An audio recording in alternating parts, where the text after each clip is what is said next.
In a world cluttered with information, where truth is power, Lawin Weekly News stands apart. We delve deeper, uncover facts, and bring stories to light. From political showdowns and economic triumphs to the pulse of the street and the heart of the community. We capture the moments that define us, stories that challenge, inspire, and transform. Tune in live Sundays 8 a.m. Central Standard Time and Sundays 6 p.m. Central Standard Time. These are Lawin headlines for this week. Whitmire administration may face new rules on savings, infrastructure transparency. Netflix to acquire Warner Brothers in $72 billion blockbuster deal. PH embassies pressed to locate Zaldi County after passport cancellation. PACC Texas maps next steps for 2026 at statewide gathering.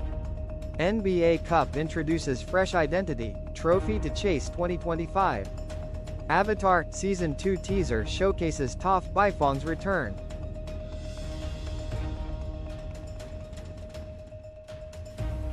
Good day, I am Neska, and tonight we bring you the latest stories in the United States of America, especially in the state of Texas.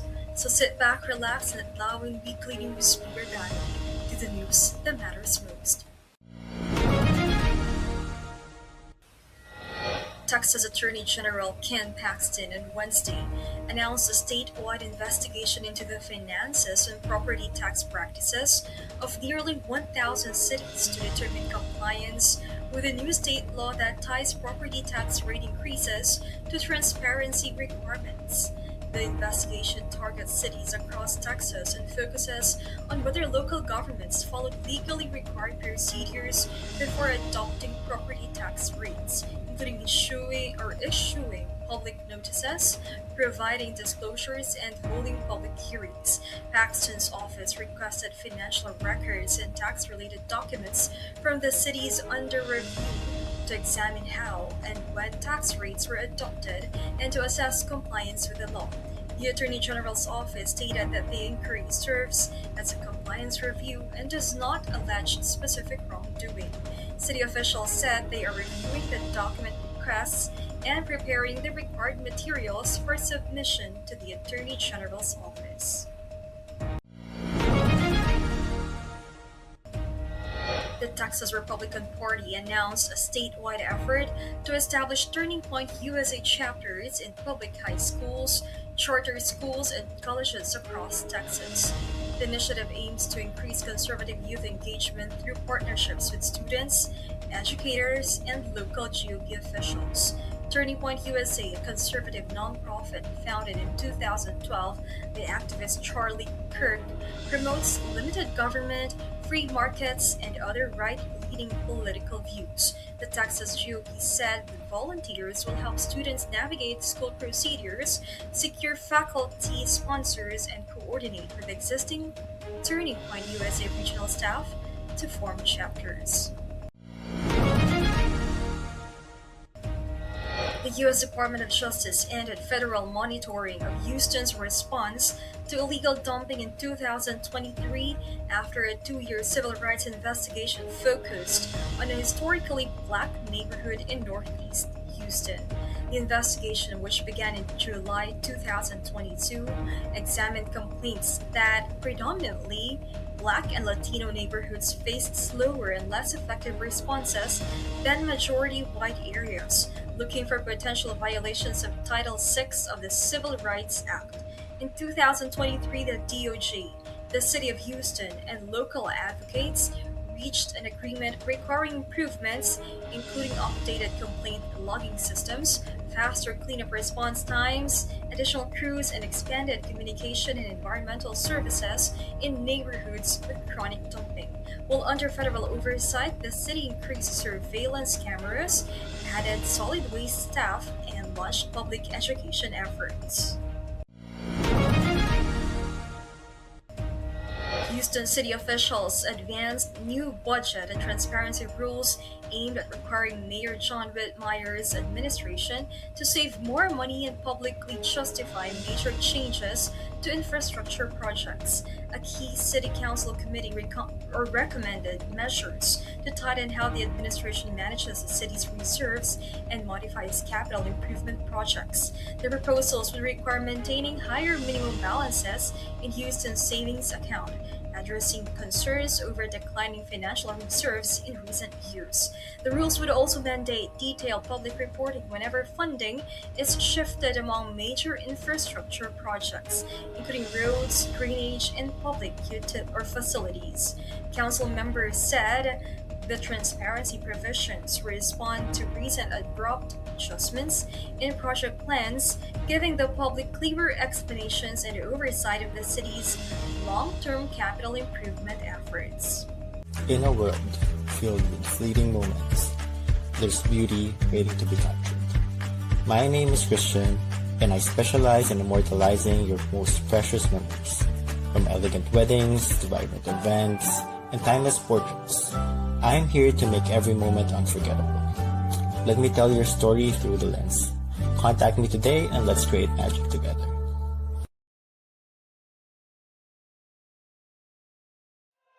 Journey to self-discovery and mastery. Be bold, why not? Season 6 with MJ Concepcion every Monday 8 p.m. CST. Don't miss out. Where every conversation is welcome at the table. This is Pink Table Talk with Dr. Carly D. Every Wednesday 8 p.m. Central Standard Time.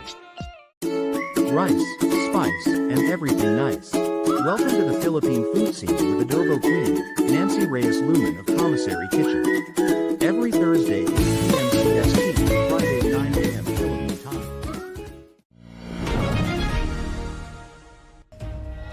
Firefighters battled a large blaze Monday at the Sage at Franklin Park apartment complex in southeast Austin, causing an estimated $3 million in damages. Austin Fire Department officials said the fire spread through multiple units before crews brought it under control.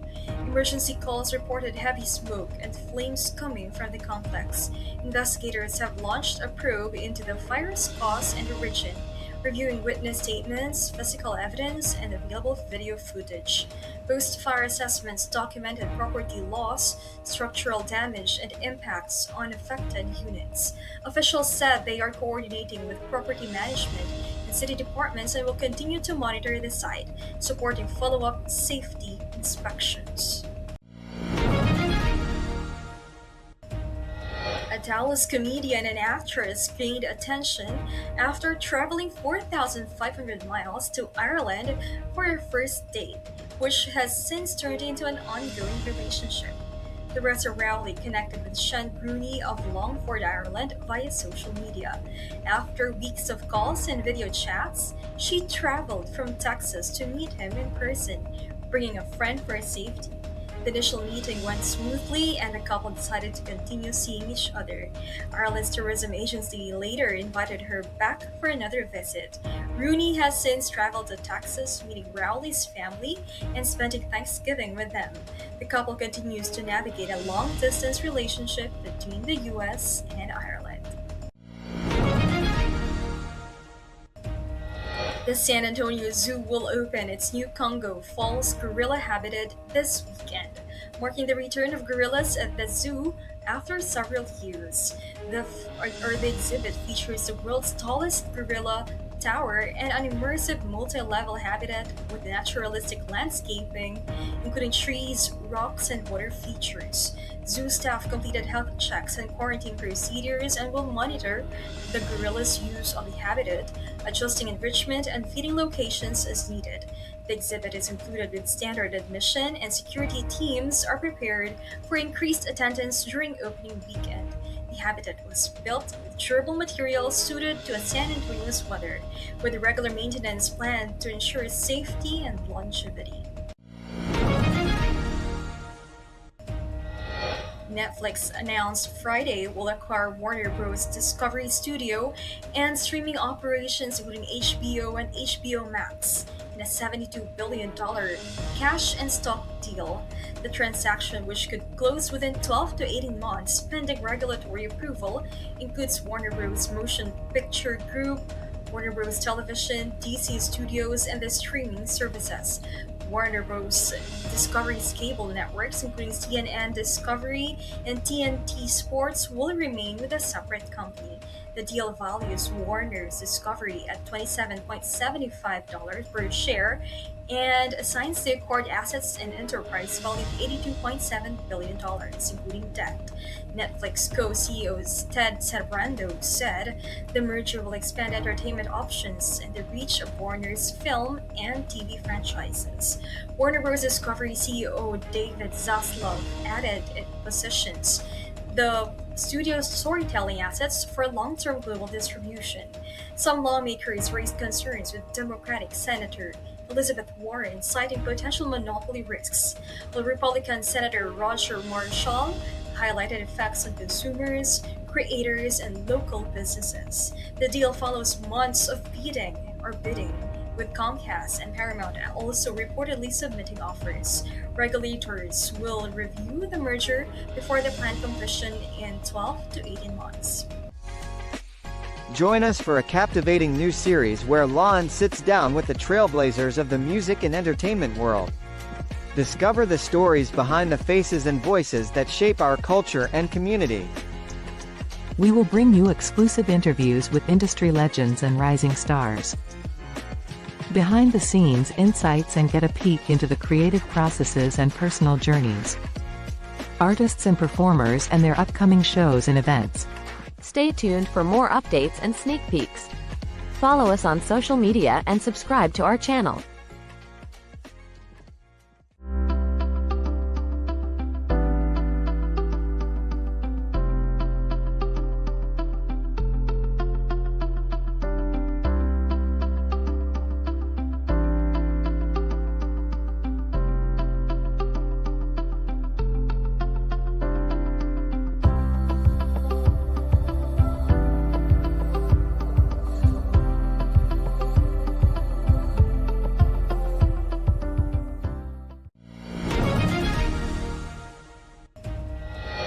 U.S. President Donald Trump announced a $12 billion aid package to support American farmers affected by tariffs and trade tensions.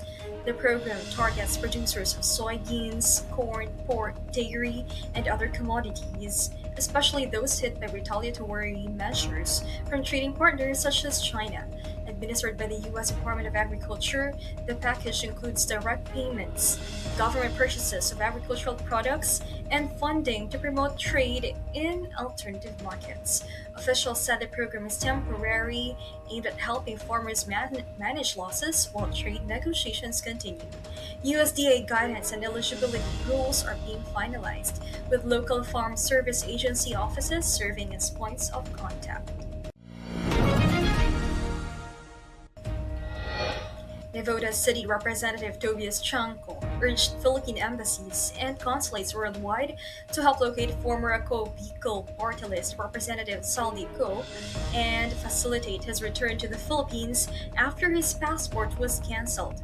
Chanco's appeal followed President Ferdinand Marcos Jr.'s announcement that Co's passport had been revoked. He said the action is a key step toward ensuring Co faces charges related to an alleged flood control corruption scheme, a matter Chanco has long urged the Department of Foreign Affairs to address. The lawmaker emphasized his support for the Marcos administration's efforts to hold individuals accountable in cases involving alleged large-scale corruption.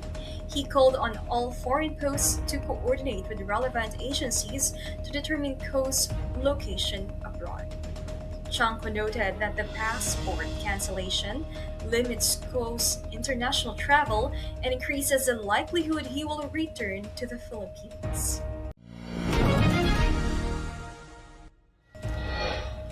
Reddit Incorporated has filed a lawsuit in Australia's High Court challenging a federal law that bans children under 16 from having accounts on major social media platforms. The California-based company accused the legislation, which also requires platforms to verify the ages of all users, imposes disproportionate obligations, and could compromise the privacy and security of Australian users who participate anonymously or pseudonymously. Non-compliance may require collecting additional personal data, Reddit says. The law applies to major platforms including Reddit, Facebook, Instagram, TikTok, Snapchat, and X, and is intended to protect children from harmful content such as cyberbullying, grooming, and violent or sexual material. Preliminary hearings will set procedural timelines for the case. The Attorney General's Department will defend the law, which remains in effect while the legal challenge proceeds. PACC Texas is building momentum for the year ahead after bringing together its regional leaders to map out priorities for 2026 and beyond. Representatives from the organization's 5 regions met to align strategies aimed at expanding statewide reach, strengthening member participation, and sustaining programs that support Filipino-American businesses. State President Eileen Ligot Dizon led the planning, underscoring the importance of unified direction as PACC-TX prepares for another year of growth.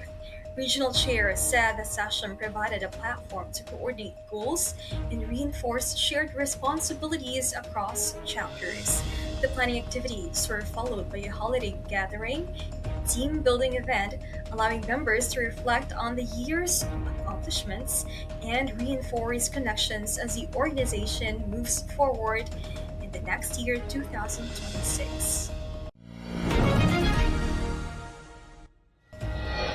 Representatives of the Philippine Consulate General joined the celebration as Music to Your Ears School of Music marked its 25th founding anniversary on December 7th at the Houston Marriott West Chase Hotel. Consul Von Ryan Panguy, speaking on behalf of the Philippine Consulate General, conveyed congratulations and best wishes to the school, citing its sustained role in nurturing creativity and supporting artistic development within the community. The gathering brought together students, parents, alumni, and supporters to recognize the school's contributions to music education in Houston. Founded under the leadership of Director Marita Manuel Mendoza, Music to Your Ears School of Music has provided voice training, recording, and musical instruction for 25 years. Filing taxes, dealing with tax debt, or facing IRS actions is stressful, but you don't have to go it alone. Call 832-674-0829 or visit www.taxresolutionesq.com. For divorce and family law in Texas, Ligot Dizon Law Firm PC will guide you every step of the way. From initial consultation to detailed review of your case and strategic planning, We'll sit with you during negotiations or mediations, and represent you in court. whether it is a family law, estate planning, or immigration, we will be there to guide through the final steps. So, leave your legal matters behind you and embrace your future. You can contact Ligot Dizon Law Firm PC at 346-5454-346 or visit dizonlawfirm.com.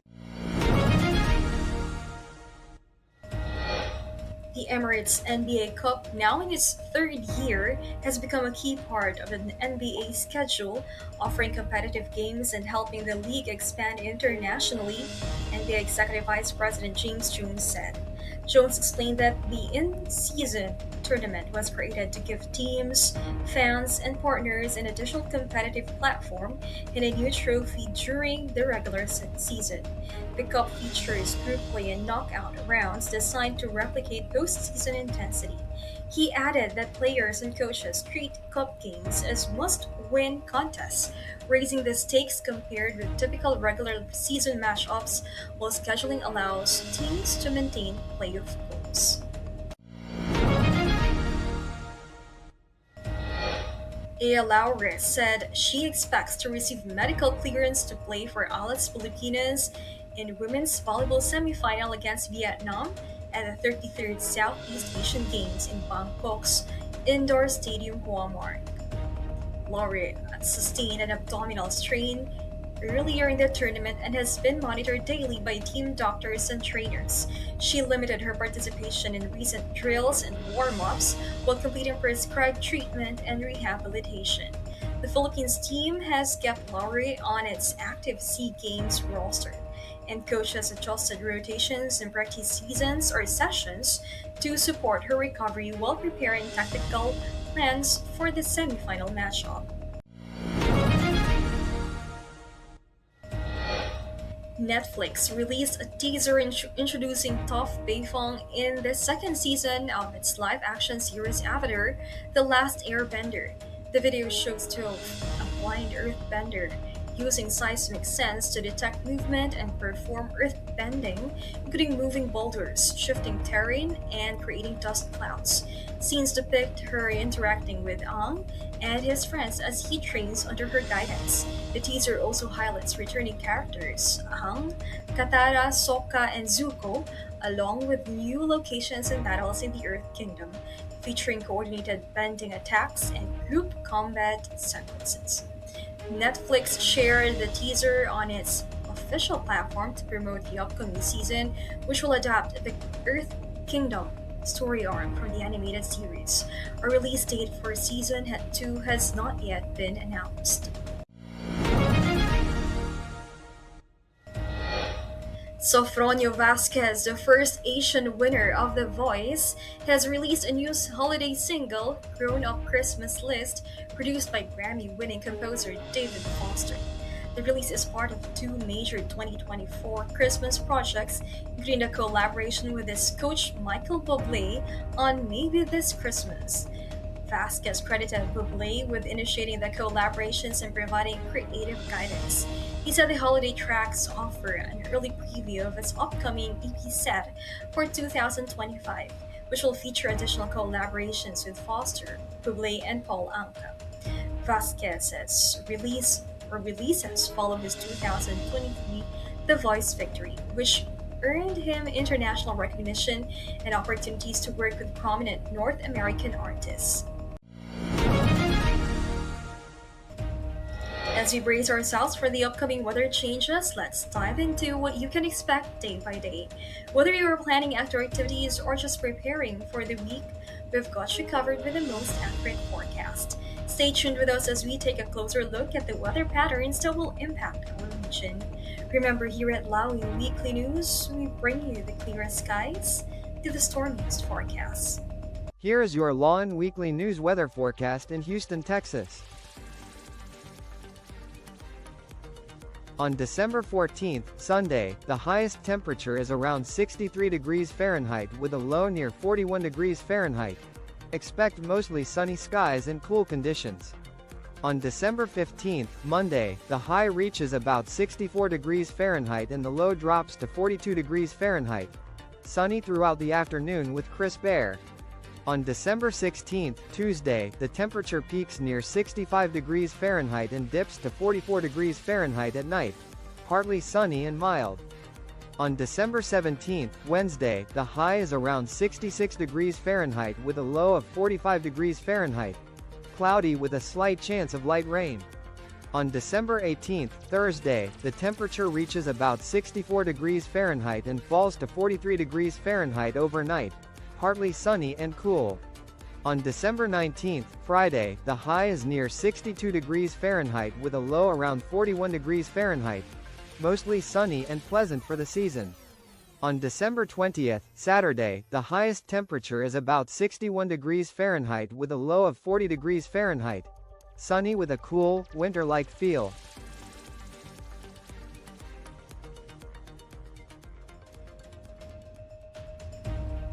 So those were the latest stories in Texas this week. I am Nazca Santina from Lawin Media Network. Have a great day. Lawin Weekly News. Tune in live Sundays 8 a.m. Central Standard Time and Sundays 6 p.m. Central Standard Time. Lawin Weekly News.